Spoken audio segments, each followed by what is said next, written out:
ماضی کے مقابلے میں کئی گنا زیادہ علاقوں میں پھیل چکے ہیں، یہاں تک کہ وہ اب ٹریفک بھی کنٹرول کر رہے ہیں، کئی گھنٹے ناکے لگاتے ہیں، مسافروں سے ٹول وصول کرتے ہیں،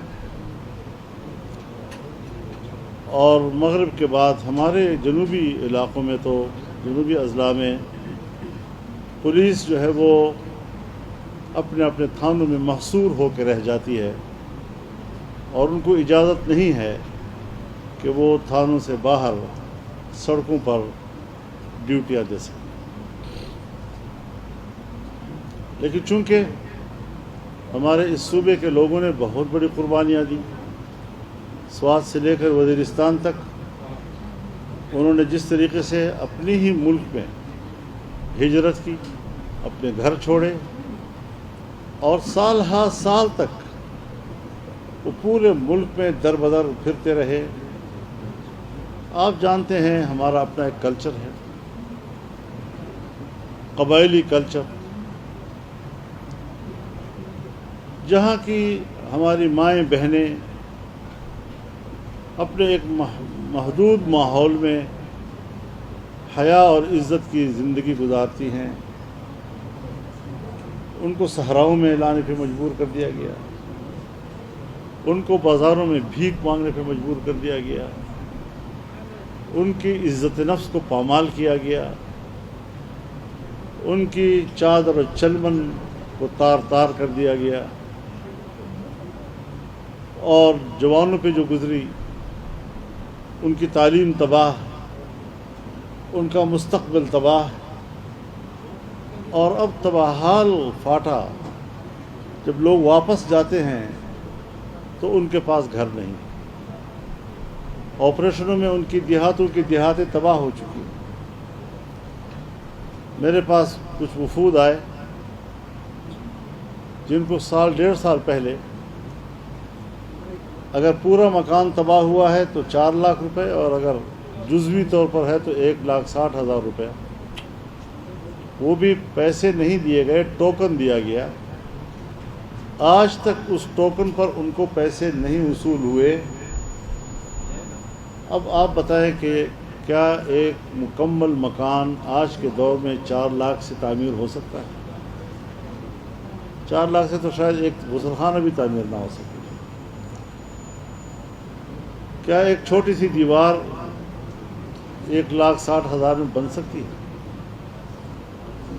اس طریقے سے فاٹا کے عوام کا معاشی قتل بھی کیا گیا، عزت نفس کا قتل بھی کیا گیا، چادر و چلمن کا قتل بھی کیا گیا، اور ایک بار پھر یہ اعلان ہوتا ہے کہ ہم آپریشن کریں۔ ہمیں کم از کم یہ تو بتایا جائے کہ ایک دفعہ باڑ لگایا گیا، آہنی باڑ، تاکہ کوئی پاکستان سے افغانستان نہ جا سکے اور وہاں سے کوئی ادھر نہ آ سکے۔ پھر کس طرح 20-30 ہزار لوگ ہمارے ادھر گئے۔ اب بڑے فخر سے کہا جا رہا ہے کہ ہم نے وہ باڑ اکھاڑ پھینک دی۔ باڑ بنانا بھی ملکی مفاد تھا، اکھاڑنا بھی ملکی مفاد۔ اب اس سے کہیں زیادہ طاقتور ہو کر وہاں سے لوگ ادھر آئے، بجائے اس کے کہ ہم ایک ذمہ دار ریاست کا ثبوت دیتے، ہم نے ہر فیصلہ اشتعال کی بنیاد پر کیا۔ ہم نے جذباتی اور فوری رد عمل کے انداز میں بات کی۔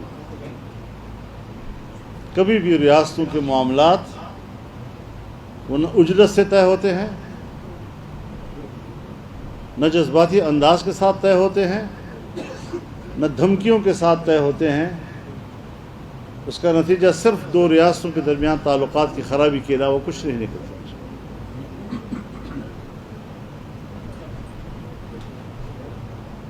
ملک میں واقعات ہو رہے ہیں، اسٹیبلشمنٹ سے لوگ پوچھتے ہیں یہ کیوں ہو رہا ہے، وہ اپنے سر سے بوجھ اتارتے ہیں اور کہتے ہیں یہ تو افغانستان سے لوگ آ رہے ہیں، اور بڑے آرام سے ان کے خلاف ایک احتجاج نوٹ کرا دیتے ہیں۔ اس کا نتیجہ کیا نکلے گا کہ افغانستان میں شاہ ظاہر شاہ سے لے کر اشرف غنی تک جتنی حکومتیں آئی ہیں یہ پرو انڈین تھی، سوائے امارت اسلامیہ کے کہ وہ پرو پاکستانی تھی۔ لیکن اگر تعلقات کی نوعیت یوں رہتی ہے اور معاملات اس طرح آگے بڑھتے ہیں تو نہ آپ کے مشرق میں کوئی دوست رہے گا نہ مغرب میں کوئی دوست رہے گا۔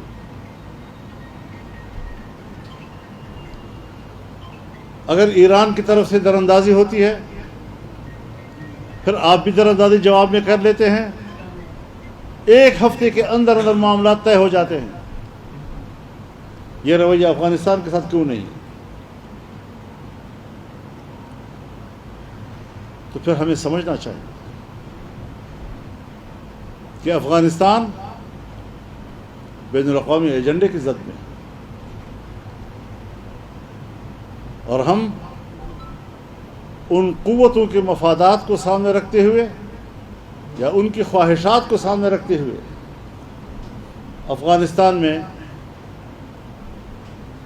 موجود امارت اسلامیہ کو مستحکم کرنے کی بجائے عدم استحکام کی طرف لے جانا چاہتے ہیں۔ سن 1980 سے لے کر اب تک افغانستان کا چپا چپا خون سے رنگی،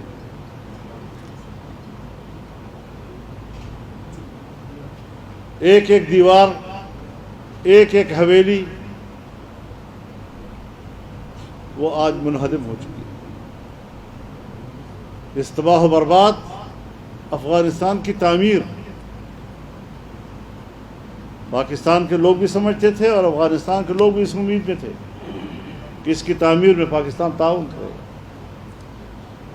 پاکستان نے بھی کہا افغانستان کا استحکام ہمارے فائدے میں ہے، اور انہوں نے بھی کہا پاکستان کا استحکام ہمارے فائدے میں ہے۔ اتنی بڑی امیدیں جو دونوں ریاستوں اور ان کے عوام نے ایک دوسرے کے ساتھ وابستہ کی تھی، کس قیمت پر خاکستر کی جا رہی ہے۔ اور چونکہ میں خود گواہ ہوں اور الیکشن سے پہلے میں نے ایک ہفتہ کا سفر کیا اور تمام شعبوں میں باہمی تعاون پر میں ایک کمٹمنٹ لے کر وہاں سے آیا۔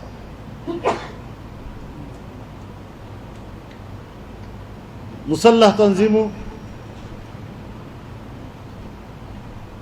کو ایک پرامن راستہ دینے پر اتفاق رائے ہوا،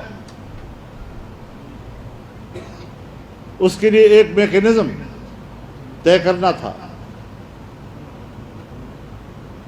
وہ ساری محنتیں کہاں ضائع ہو رہی ہیں؟ کیوں ضائع ہو رہی ہیں؟ یہ تو ایک غیر ذمہ دار ریاست کی علامت ہوتی ہے جب اس سے بنی بنائی بات بگڑتی ہے۔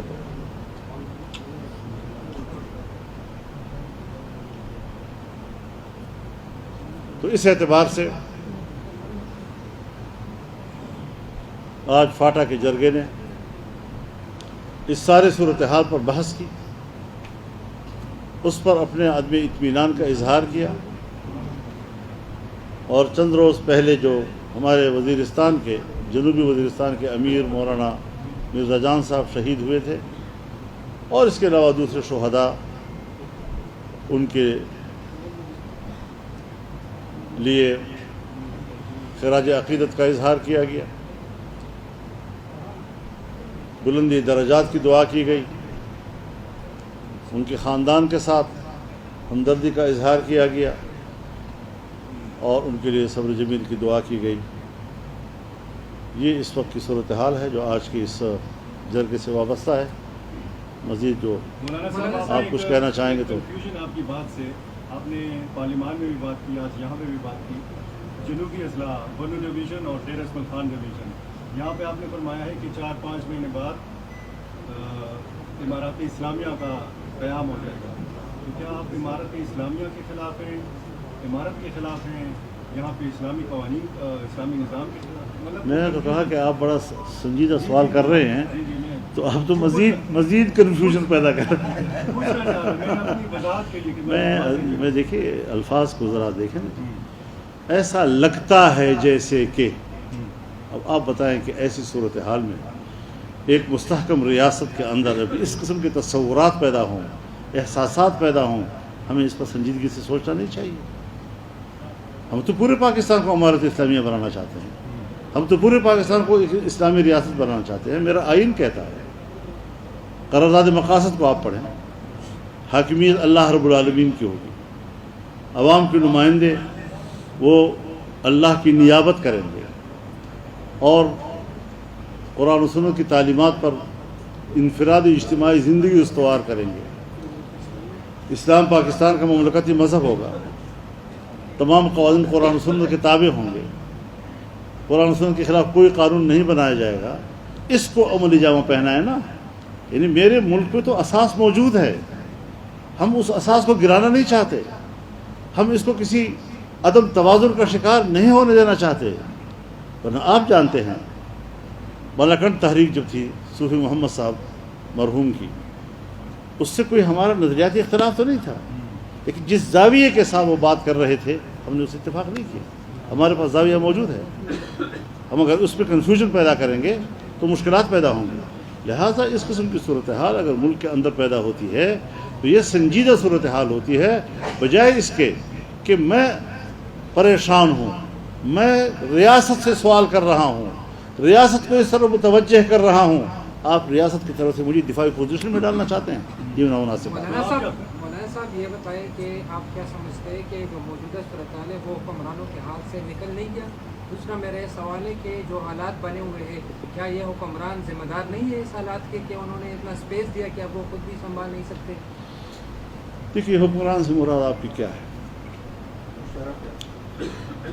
بس وہی ٹھیک ہے، مشرف اور اس کی تسلسل، یہ ہے ہمارے حکمران جو اس قسم کے فیصلے کرتے ہیں اسٹیٹ کے حوالے سے۔ یہ ہمارے بھائی ہیں سب، کوئی بڑے بھائی کوئی چھوٹے بھائی، پارلیمنٹ میں بیٹھے ہوئے ہیں، کوئی حزب اختلاف میں کوئی حزب اقتدار میں۔ کسی زمانے میں ہم کہتے تھے حکومت کا جو حکومتی سائڈ جو ہے وہ ہائیبرڈ ہے، اب حکومتی سائڈ بھی ہائیبرڈ ہے، اپوزیشن سائڈ بھی ہائیبرڈ ہے۔ پورا پارلیمنٹ کس پہ آپ اعتماد کریں گے؟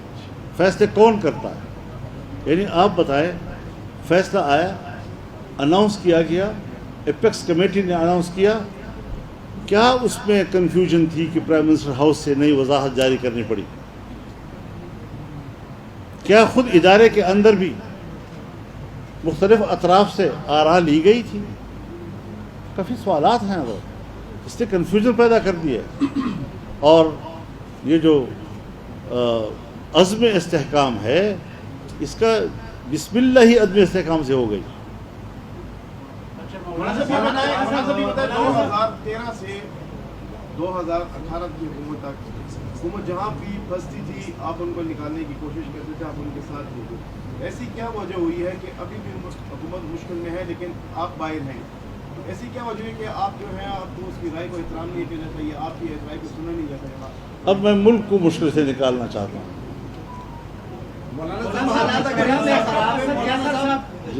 سامان کی صورتحال اتنی خراب ہے تو اس میں آپریشن کے علاوہ اور کیا حل ہوگا؟ کیا تجویز دیں گے؟ مذاکرات کریں ایک بار پھر سے، کس طریقے سے کریں، کس کے ساتھ کریں، مطلب حل کیا نکلے گا؟ یہ میرا درد نہیں ہے، میں ایک چیز پر تاریخ کے حوالے سے اور ماضی کے واقعات کی روشنی میں اور تجربات کی روشنی میں بات کر رہا ہوں کہ جس طرح ماضی کا حال ہوا آج بھی یہی صورتحال ہے۔ کس کو اعتماد میں لیا آپ نے؟ کیا پارلیمنٹ کو اعتماد، جو پارلیمنٹ تم نے خود بنائی ہے، کیا اس کو بھی اعتماد میں لیا؟ مولانا صاحب یہ آپ نے خود کہا کہ کئی گنا زیادہ طاقت سے مسلح لوگ آ رہی ہے، تو اب اس کا اگر آپریشن وہ نہیں کریں گے تو کس طرح اس کو؟ یہ سوال دونوں نے کیا، یہ سوال جو ہے یہ ان سے کیا جائے کہ تمہاری ماضی میں جو روایات ہیں آپریشنوں کی، وہ تو ناکامی کے علاوہ کچھ بھی نہیں ہے. تو کیا ایک اور مشکل میں قوم کو ڈالنا چاہتے ہیں, پھر ایک دفعہ خون بہانا چاہتے ہیں ہمارا؟ مولانا صاحب آپ یہ ہے سوال, ہمارا سوال ہے, یہی جو آپ کہہ رہے ہیں یہ میرا سوال ہے. مولانا صاحب کا جرگا ہوا ہے فاٹا کے حوالے سے پی ٹی آئی کے زیر انتظام صدر اسد کیسر صاحب نے کہا ہے کہ ہم نکلیں گے, اور انہوں نے ساتھ یہ بات بھی اٹیچ کی ہے کہ مولانا صاحب کے ساتھ ہماری باتیں چل رہی ہیں, پھر نکلیں گے. تو وہ آپ پہ کیا نہیں کر رہے نکلنے کے لیے؟ جب وہ رابطہ کریں گے تو بات کروں گا نا. رابطہ تو کر رہے ہیں سر, 4-5 ملاقاتیں آپ کی ہو چکی ہیں. آپ جس پر ان کے نمائندے بن کر آئیں گے پھر بات ہوگی. جی بیٹا. اس بات کو ہٹ کے امریکہ میں قرارداد منظور ہوا ہے کہ پاکستان میں جتنے بھی سیاسی قیدی ہیں, سیاسی اسیر ہیں, ان کو رہا کیا جائے, اور آج اس میں پارلیمنٹ میں بڑی بات ہو گئی. تو اس سے تو آپ کا وہ موقف صحیح نہیں ہوا کہ جس کو وہ بول رہے ہیں. میں یہی کہتا ہوں, ایک مسئلہ سر, میں تو یہی کہہ رہا ہوں کہ جن کے لیے یہ سب کچھ کیا گیا تھا وہ بھی کہنے پہ مجبور ہو گئے کہ شاید کچھ ضرورت سے زیادہ ہی ہو گیا تھا جو ہمیں بھی محسوس ہو گیا ہے. مولانا صاحب آپ کے ساتھ کچھ ملاقات وزیر اعظم صاحب کے کچھ نتیجہ سامنے نظر آ رہے ہیں؟ جی بالکل, ملاقاتیں تو روزانہ بلکہ ہفتے میں کئی ملاقاتیں ہوتی ہیں, ملنا جلنا رہتا ہے ہمارا. اور ان ملاقاتوں میں ہمارا ایک ہی سوال ہے کہ پہلے آپ ہمیں بتائیں آپ کے پاس ہماری کسی ایک شکایت کے ازالے کی کوئی چیز ہے, ہمارے کسی نقصان کے, سیاسی نقصان کے ازالے کی آپ کے پاس کچھ ہے؟ اگر ہماری شکایت کا ازالہ, نقصان کی تلافی کی آپ کے پاس کچھ ہے تو آپ سامنے لائیں تاکہ پتہ چلے کہ آپ چاہتے کیا ہیں. ہم نے تو جو کچھ دیکھا ہے, ہم تو سیاسی پارٹیوں سے گلہ نہیں کر رہے, ہم تو ان اداروں سے گلہ کر رہے ہیں جنہوں نے سیاست میں مداخلت کر کے, جنہوں نے الیکشن میں مداخلت کر کے پورا الیکشن نتیجہ اپنے قابو میں لے لیا اور تبدیل کر دیا. مولانا صاحب, مذہبی جماعتوں میں خصوصاً JUI کے اکابرین کو نشانہ بنایا جاتا ہے اور اس کی ذمہ داری بھی کوئی کالعدم تنظیم کی جانب سے لی جاتی ہے. اس بارے میں آپ کی کیا کہنا ہے؟ دیکھیے, یہی تو ایک مشکل ہے جس کا نہ آپ کے پاس حل ہے نہ قرآنوں کے پاس حل ہے. ایک دین کی جماعت, اعلاء کلمت اللہ کی سربلندی کے لیے ایک منظم جماعت جس کی گزشتہ 100-150 سال کی تاریخ موجود ہے, اس کی پشت پر ایک جدوجہد ہے, قربانیوں کی ایک جدوجہد ہے اور کئی سو سالوں کی جدوجہد ہے. ان اکابرین سے جو چیز ہمیں منتقل ہوئی ہے, چاہے وہ نظریے کی صورت میں ہو, عقیدے کی صورت میں ہو, یا اس عقیدے اور نظریے کے لیے کام کرنے کے رویے اور منہج کی صورت میں ہو, یہ امانتیں ہیں. اور کوئی اس قسم کی اشتعال, زبردستی, جبر, یہ علماء کی جماعت ہے. یہاں پر اگر ہم ان کو شمار بھی کریں علماء کرام کو تو 5 لاکھ سے زیادہ علماء کرام جو باقاعدہ فارغ التحصیل علماء کرام ہے, یہ ان دنیا کا سب سے بڑا فورم ہے. تو پھر کون ہوتا ہے جو کہیں دیوار کے پیچھے 2-4 آدمی بیٹھ کر ایک پہاڑ کے پیچھے وہ ہمیں اتنے بڑے علماء کی جماعت کی رائے کو اور فکر کو اس پر فتوے لگائیں اور ہمیں واجب القتل کہیں؟ تو کسی مسلمان کو, ایمان والے کو, جس کے قلب میں ایمان کا نور ہے اور آپ نے اس کو کافر کہہ دیا تو وہ واپس لوٹتا ہے اسی کی طرف. تو اس کو بھی ذرا سمجھنا چاہیے. قبائلی جرگے کی حقوق کے جواب برقرار کئی قبائلی جرگے سے ہوئے تازہ میں کام آپریشن بیا کی نو صلاح عمل بسئی قبائلی جرگہ اگے طور پر اتفاق رائے سرا دا دوی حکومت طرفنا دا نوے اعلان یا اپیکس کمیٹی طرفنا دا نوے اعلان دے عزم استحکام پنم باندې اپریشن دا باندې بے قراری خارا کړه, عدم اعتماد په خارا کړه او دا مسترد بلکې دا عدم استحکام وګرځاو, عزم استحکام نه دی. او ظاهره خبره ده چې فوري طور باندې خو نه هغوی څه نقشه وړاندې کړې ده, ولې اپیکس کمیټي چې کوم اعلان په کوم تفصیل سره کړی و بیا څه ضرورت و چې درېیمه ورځ پرایم منسټر هاوس نه یو نوی وضاحت جاری شو چې د اپریشن شکل بدایي و ادابي, نو هلته هم کنفیوژن موجود ده. لہذا چې څو پورې صورتحال د هغې طرف نه واضح نه وي تر هغه وخت پورې په دومره خبره دوی کړې ده چې مونږ اپریشن هغه خپل ځان دپاره تباه کون بولو او مونږ ډېر قربانیانې ورکړي دي، بیا ځانونه نشو بې عزته کولی، نشو ذلولی او بار بار مونږ امتحان واخلی. نو په دغه احساس سره نن فاټا خپل رایه ورکړه. مطلب یہ بتائیں صوبائی حکومت نے جو ہے وہ اے پی سی بلانے کا اعلان کیا ہے، تاریخ ہوئی تھی تو ٹی وائی اس میں شرکت کرے گی؟ مجھے نہیں پتا اس کا، مولانا مجھے پتا تو مولانا ہوگا. گورنر صاحب بھی ڈے خان کے ہیں، وزیر اعلیٰ بھی ڈے خان کے ہیں، کیا کوئی گورنر بھی ڈی اے خان کا ہے، آئی جی بھی ڈی اے خان کا ہے، کوئی اور تبدیلی سب میرے حلقے کے ہیں. مولانا صاحب اپنے تجربے کے بنیاد پر بتائیں کہ پاکستان کی حکومت کا جو ٹینیور ہے تو موجودہ حکومت یہ مدت پوری کرنے آپ کے تجربے میں حضرت جس کو آپ حکومت کہتے ہیں میں اس کو حکومت کہتا نہیں. اب وہ مدت پورے کرے بھی تو میرے نزدیک مدت نہیں ہے، نہ پوری کرے تو میں تو دوبارہ الیکشن چاہتا ہوں، دوبارہ عوام کو حق دیا جائے کہ وہ اثر نو مینڈیٹ طے کرے اور اس پہ بالکل اسٹیبلشمنٹ کا کوئی دخل نہ ہو، دور رہے. مولانا صاحب ایک دفعہ ہم دیکھیں جو جتنے بھی فوجی آپریشن ہیں اس کے نتائج بعد میں کچھ اچھے نہیں آئے ہیں، جس طرح کہ آپریشن درگازت ملک کا سب سے مہنگا ترین آپریشن ہو گیا، لیکن اب دوسرے آپریشن کی ضرورت نہیں پڑی. ایک لمبی فہرست ہے 2005 سے لے کر اب تک امن معاہدوں کے، امن مذاکرات کے، اس کے بھی کچھ فائدے نہیں ہمیں نظر نہیں آ رہے ہیں. تو کوئی تیسرا راستہ کیا ہے آپ کے؟ تیسرا راستہ ہمیں بٹھائیں، ہم سے بات کریں کوئی اس حوالے سے. ہم نے 2010 میں جو سوات میں آپریشن شروع کر رہے تھے اس پر بھی کہا تھا کہ جو آپ کا طریقہ کار ہے اس پر ہم مطمئن نہیں پوچھا، انہوں نے شروع کر دیا. الٹا ہمیں کہنے لگے کہ آپ تو دہشت گردوں کو سپورٹ دے رہے ہیں. پھر اس کے بعد مسلم لیگ نواز شریف کی حکومت تھی، انہوں نے انضمام کا فیصلہ کیا. ہم نے کہا فاٹا انضمام غلط کر رہے ہیں آپ لوگ، آپ تیاری نہیں ہیں، آپ کے پاس وہ نظام اور وہ میکینزم ہی نہیں ہے اس کے لیے. اور انہوں نے کہا جی کہ ہم ٹھیک کر رہے ہیں، کر لیا.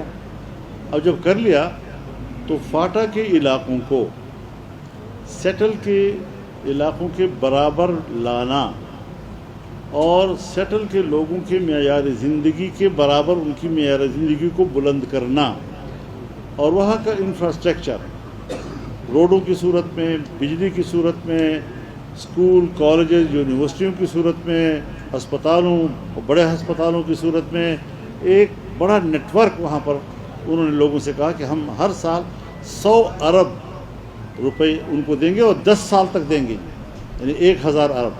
آج 7 سال مکمل ہو گئے ہیں، مجھے کوئی بتا سکتا ہے کہ 1 ارب پورے ہو گئے ہوں اور ان کو اس وعدے کے مطابق 7 سال کے بعد جب 700 ارب ہونا چاہیے تھا تو کیسے چلے گا؟ یہ کیسے وہ اس کو ترقی کریں گے؟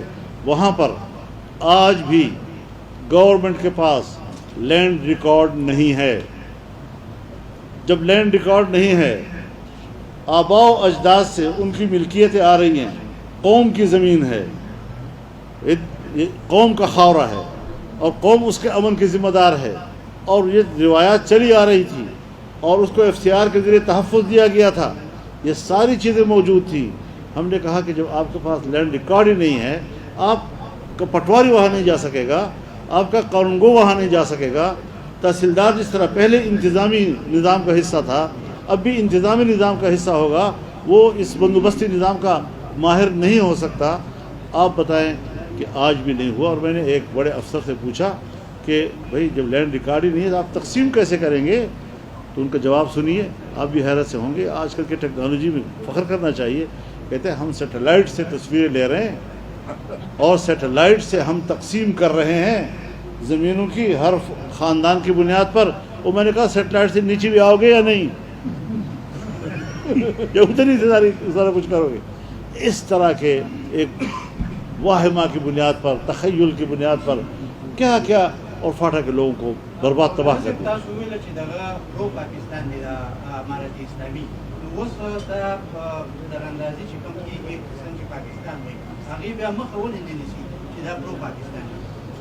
زه خو د دغو نماینده نه یم، نه د هغو وکیل یم. زه وکیل د پاکستان یم. زه به خبره د پاکستان کوم، چې زه هغوی سره خبره کوم بیا به زه د پاکستان طرف ته ولاړ یم. لیکن سوال بنیادی دا ده چې آیا هغوی سره داسې فوج شته تر اوسه چې هغه د خپلو سرحداتو چپه چپه کنټرول کړي؟ یقینا نشته ورسره. ما سره دومره فوج ده، مضبوط فوج ده چې د ټولو سرحد زه چپې چپې باندې نگراني کولی شم. لہذا هغه نه دا ګیله کول چې تا په سرحد باندې ترهګر ولې را تېر شه، ولې ځان نه تپوس کوم چې تا باندې ترهګر څنګه را تېر شه. زما انټیلیجنس په دنیا کې منلی انټیلیجنس ته ISI MI IB special branch ټول دې د انټیلیجنس ادارې دي. دومره مضبوط نیټ ورک چې کوم په پاکستان کې په دې وخت کې ده هغې سره هېڅ هم نشته. هغوی خو لا اوس ورته یو ماخله چې استخباراتو مشر ده په ولایاتو کې یو قسم برابر کړی نیټ ورک شته نه ورسره. هغې نه زه تپوس کوم چې تا نه خلک کوټې ته څنګه را ورسېدل او د کوټې نه بشام ته ورسېدل او 250-300 چوکیو نه تېر شوي دي. ځان نه بلکل تپوس به نه کوم چې په ما څنګه تېر شول، د کوټې نه څنګه راغله، بشام ته ورسېدل او د چینیانو باندې حمله وکړله. دا هغه سوالات دي چې لږ به موږ خپل ځان سره خبره کوو، مشوره به کوو. هغوی به بلکل ګرم ومو پاکستان سره چې زیاتی کوي، زه به ورته وایم چې ته ګرم یې را باندې، لیکن چې خپلو کې خبرې باندې ځان پوه وکړي. مولانا صاحب آپ الیکشن سے پہلے ایک ہفتہ کے لیے افغانستان گئے، آپ نے فرمایا کہ وہاں پہ آپ نے ایسا میکینزم ان کو دیا، ان کے ساتھ اتفاق ہوا کہ جو مسلح تنظیمیں ہیں ان کو پرامن راستہ دیا جائے. تو کیا یہ اس میکینزم سے ہٹ کے تھا؟ اس میکینزم میں اور اس میکینزم میں کتنا فرق تھا جو جنرل باجوہ اور جنرل فیض حمید کے دور میں ہوا تھا؟ اس کا تو مجھے پتہ نہیں، جنرل فیض کا اور جنرل حمید کا تو مجھے پتہ نہیں ہے. اور جس وقت حکومت تبدیل ہو گئی تو ایک مجلس میں ہمارے پرائم منسٹر تشریف فرما تھے، تو میں نے ان سے کہا کہ پاکستان سے ایک بڑا جرگہ گیا ہوا ہے، افغانستان کابل میں بات چیت کر رہا ہے، آپ کے علم میں ہے؟ تو انہوں نے فرمایا نہیں. تو جب پرائم منسٹر کو جرگ اس کا علم نہیں تو مجھے کیا علم ہو گیا؟ تو اب جو بات ہوئی بالکل اس پہ کوئی شک نہیں ہے کہ ہم نے پورے اعتماد کے ساتھ وہاں میں گیا اور تمام شعبوں میں باہمی تعاون کے ساتھ جتنے بھی مسائل تھے ہم نے ایک دوسرے کے سنے